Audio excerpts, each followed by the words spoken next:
Hello hello! Je comptais juste rajouter un petit bout à la vidéo que je suis en train d'éditer là, donc que je vous mettrai ici, qui est un petit point sur mon état actuel sur la culpabilisation écologique, militantiste, enfin activiste plus ou moins, ou sur toutes les causes en tout cas. Et en fait, j'en suis déjà à 7 minutes de vidéo, donc je me suis dit que je pourrais plutôt faire une vidéo à part parce que sinon cette vidéo-là va faire trop long. Et je pense pas que ce soit très utile parce que sinon personne va cliquer dessus. Donc voilà, pour résumer un petit peu dans la vidéo de la partie 1, je dis que plus ou moins je culpabilise beaucoup au niveau militantisme, que j'ai pris rendez-vous avec une psy spécialisée dans le burn-out pour voir si je souffrais pas d'un burn-out militant. Spoiler alerte, non. Vous allez le voir dans la vidéo et je vais vous expliquer pourquoi et tout ce qu'elle m'a dit la madame. Et voilà. En gros, d'après ce qu'elle m'a dit, je lui ai demandé la différence entre un burn-out et une dépression. Et elle m'a dit que plus ou moins, je pourrais pas le ressortir dans exactement ces mots parce que je ne suis pas psy et que je n'ai pas fait des études là-dedans et que donc je ne suis pas parfaite là-dessus. Elle m'a dit plus ou moins donc qu'un burn-out c'était un état dépressif et anxieux lié à une trop grosse charge de travail et ou au manque de reconnaissance dans le travail qu'on fait. Donc moi, clairement, c'était pas ça. C'est pas ça que je vis. Mais ça a plus ou moins les mêmes symptômes et c'est pour ça que, pas que je me reconnaissais un petit peu dedans parce que le burn-out, les symptômes, c'est un état dépressif et anxieux et du coup, moi, je suis en dépression. Donc forcément, à un moment, c'est lié. Donc en général, le burn-out militant, donc c'est un truc qui existe vraiment, hein, mais c'est souvent un trop grand stress et une trop grande charge de travail. Donc moi, c'était pas ça. Moi, c'est surtout le stress et l'anxiété qui va avec et la culpabilisation surtout. Mais pas trop de charge de travail puisque j'ai toujours réussi à prendre mes distances par rapport à ça. Et donc, elle m'a donné des pistes de solutions. Donc, je ne serai pas suivie par cette psy-là parce qu'elle m'a pas conseillé d'avoir un double suivi parce que je peux avoir deux psys en même temps. C'est pas, elle m'a même pas conseillé en tout cas. Donc, dans les solutions qu'elle m'a conseillées, par contre, ce serait d'aller parler avec des gens plus âgés, avec plus de recul, qui sont encore dans le militantisme aujourd'hui, mais qui sont forcément donc passés par cette période de culpabilisation énorme, mais qui aujourd'hui arrivent à vivre avec et voir comment ils ont fait.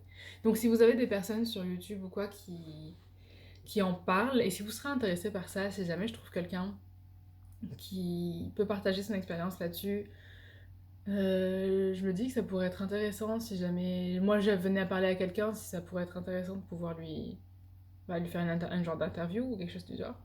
Je ne sais pas. Donc si vous connaissez quelqu'un qui juste a déjà fait des vidéos là-dessus ou qui en parle sur un article ou quoi, ou qui serait intéressé potentiellement pour en parler avec moi, moi je veux volontiers, ça pourrait être genre une vidéo à distance forcément, puisqu'on va pas se rencontrer, on va pas voyager dans ces temps de pandémie, mais voilà. Elle m'a aussi conseillé de compter ce que je fais déjà comparé à ce que je fais pas. Je sais que ça paraît genre bête et évident comme question, comme sujet, comme méthode, mais je m'étais jamais vraiment posée pour le faire. Euh, et de compter vraiment. Si jamais tout le monde faisait comme moi, ce serait déjà hyper cool. Même si je fais pas des choses parfaites, ce serait déjà hyper cool. Et donc du coup, je me suis fait une petite liste. Pour l'instant, j'ai à peine commencé. Mais du coup, je me suis fait une liste de...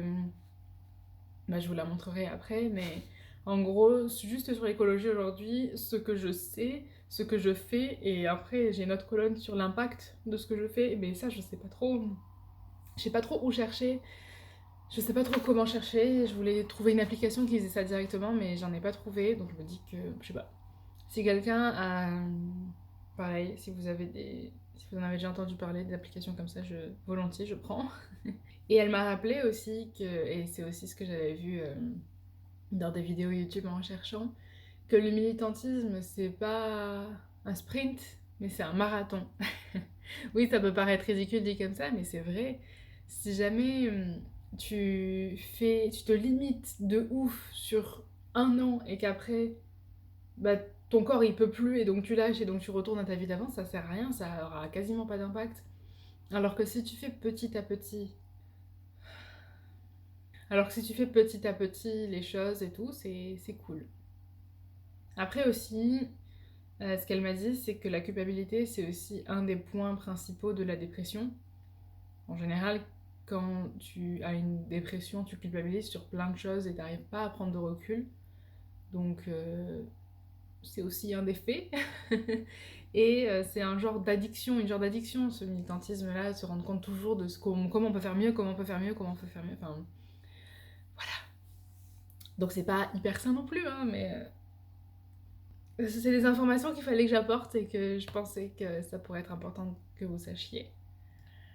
Euh, Après, j'en ai parlé à mes parents aussi, et mon père m'a conseillé de faire une autre liste qui était un truc du style. Dans la première colonne, je fais ce qu'un tout débutant, une personne qui n'y connaît rien en tout ce que je connais, devrait savoir, juste les bases des bases. Ensuite, ce qu'un expert devrait faire, et moi après je fais, enfin un expert devrait, ce qu'un expert peut faire, et puis après je mets une colonne au milieu sur ce que moi je sais et ce que je fais. Et du coup je vois de quel côté je me situe et tout, et ça permet de réaliser que je suis plus du côté de l'expert que du côté du débutant. Hey, Émilie Montaz ici. Je voulais juste rajouter avant de conclure la vidéo que mon père m'a dit une phrase aussi qui m'a grave touchée et qui va être hyper importante pour moi, je pense, qui est que c'est pas moi qui fais du mal directement aux gens. C'est pas moi qui exploite. C'est pas moi qui prends la décision de faire ça. Moi, je donne des sous aux personnes qui font ça, mais parce que j'ai pas le choix. C'est pas moi qui décide de volontairement faire du mal. C'est pas moi la mauvaise personne. C'est dur à accepter toujours, hein, que j'ai pas le choix de faire autrement. Mais c'est pas moi qui fais du mal. Voilà, la chose importante, c'est que c'est pas moi, ma personne qui fait du mal, c'est pas ma personne qui décide de faire du mal aux autres. Je peux faire en sorte de faire moins de mal. Non, c'est pas moi qui fais du mal. Je peux faire en sorte de ne pas participer, de ne pas encourager les personnes qui font du mal. Et c'est ce que je vais faire et c'est ce pourquoi je vise, mais ce n'est pas moi qui fais du mal.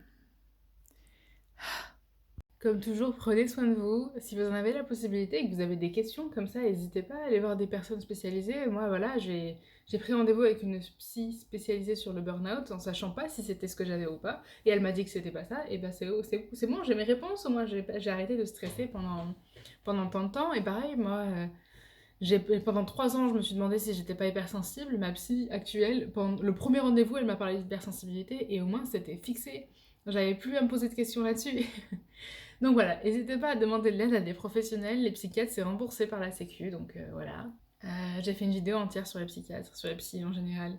C'est ma première vidéo d'ailleurs, je vous la mettrai ici. Et prenez soin de vous, un maximum. Vous êtes hyper important dans ce monde et le monde serait tellement plus triste si vous n'étiez pas là, sincèrement. Manger, c'est important. Votre corps, il a besoin de nourriture pour manger. Non. Il a besoin de nourriture pour être en forme et pour bouger. Donc, allez! Et buvez de l'eau, mais ça, c'est moins important que manger, mais c'est quand même cool. Et prenez soin de vous. Des bisous!